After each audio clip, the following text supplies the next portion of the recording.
JackAndraka, 17-year-old scientist, you're also a student, you're also a swimmer, and you came up with a great idea, a revolutionary idea. Tell us a little bit about that idea, and it's a pleasure to have you. Thank you so much for having me. So essentially what I created was a new way to detect pancreatic, ovarian, and lung cancer that costs 3 cents and takes 5 minutes to run.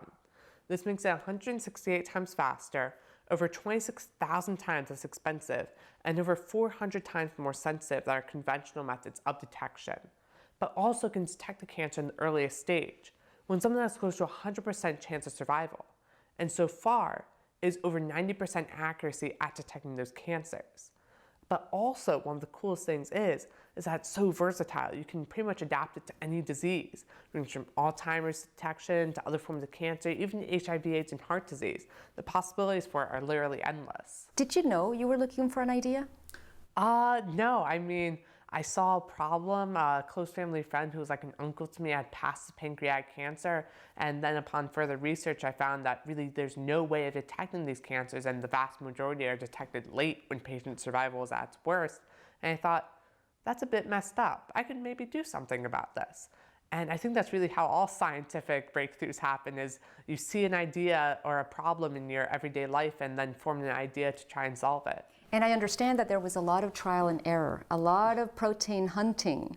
Tell us how you felt when you finally found that protein that reacted. Yeah, so what happened actually is we have all these different proteins in our bloodstream, countless numbers of them. And every now and then when you have these cancers, certain ones are either upregulated, so there's a larger concentration, or downregulated, so there's a lower concentration. And by detecting these variations in protein levels, we can ascertain whether or not you have the cancer. However, the problem is we're not really sure which protein to use.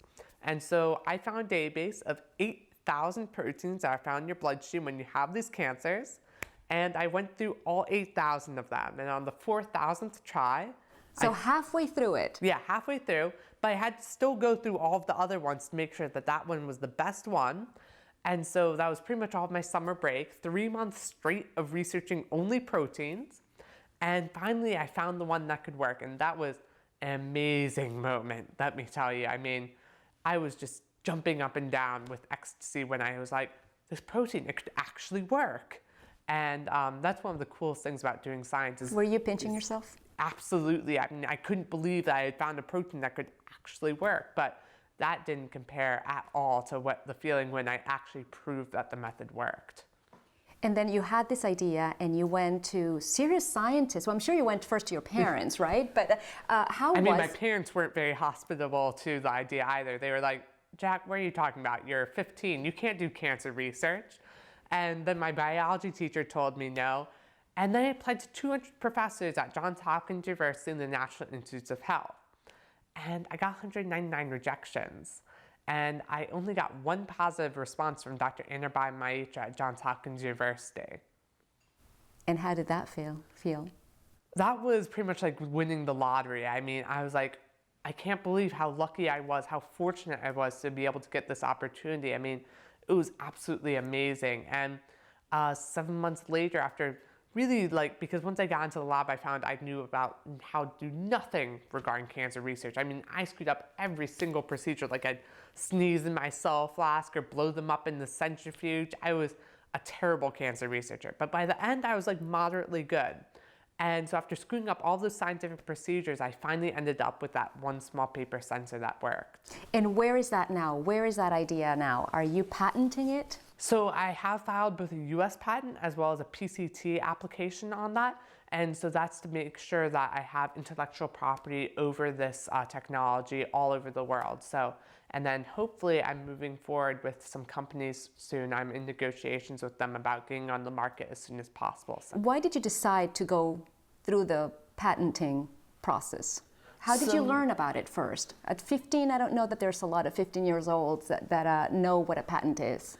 So I really just guessed that patenting was kind of this part that I thought, well, I guess I should patent this because it's my idea. And in order to bridge the gap between proof of concept and actually getting it to a patient's bedside, from bench to bedside, you need a massive amount of financial incentive. So that patent's providing that, such that the private community will actually invest in your idea. Because when I license this, for example, to a company, they want to get a return on their investment. And so in order to do that, I have to have a patent. And so that's one of the best things about a patent, is it really incentivizes the private community to bring it from bench to bedside. Were you advised to do it, or did you come up with the idea yourself? I came up with the idea to patent it myself. So me and my mom first tried to make a patent. That didn't go over too well. And so then we went to a patent attorney, and it was actually a lot easier than it sounded. And that was what I wanted to know. Did you write it yourself? Did you go, how difficult was the process? People sometimes get intimidated by the idea of having to go through a patenting process. I mean, it's really painless. You could do it yourself. All you do is you look at patent applications that are out there, successful ones, and you see how structured yours in the same way. And if you don't want to do that, then what you can do, there are lots of patent attorneys who have to work pro bono or for free for a limited amount of time. And so you ask different attorneys, would they be able to do pro bono work for you? And maybe every now and then an attorney would be like, all right, sure, I'll write a patent for you, because writing a patent application doesn't seem that hard. And how about the cost? Some people get discouraged because they seem to believe that it's very, very costly. So it depends on what patent attorneys you use and how much protection you want.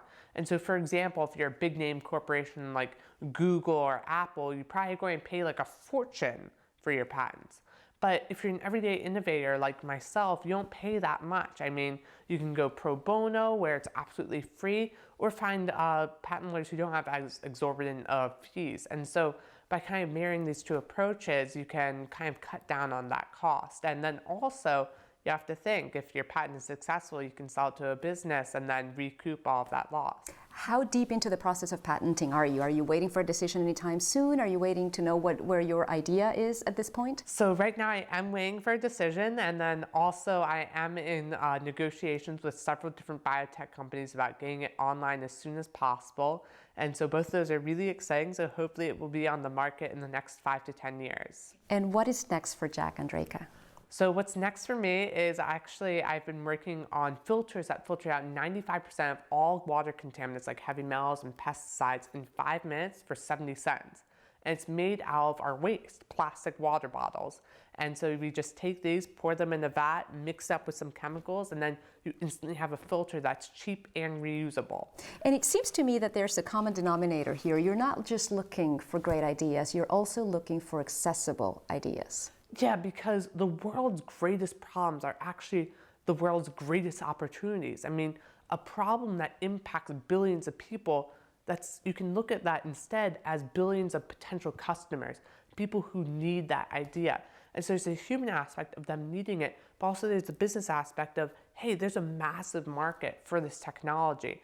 And by combining those, then you'll be able to have great innovation. Anything you'd like to add? Not that I can think of. Thank you so much.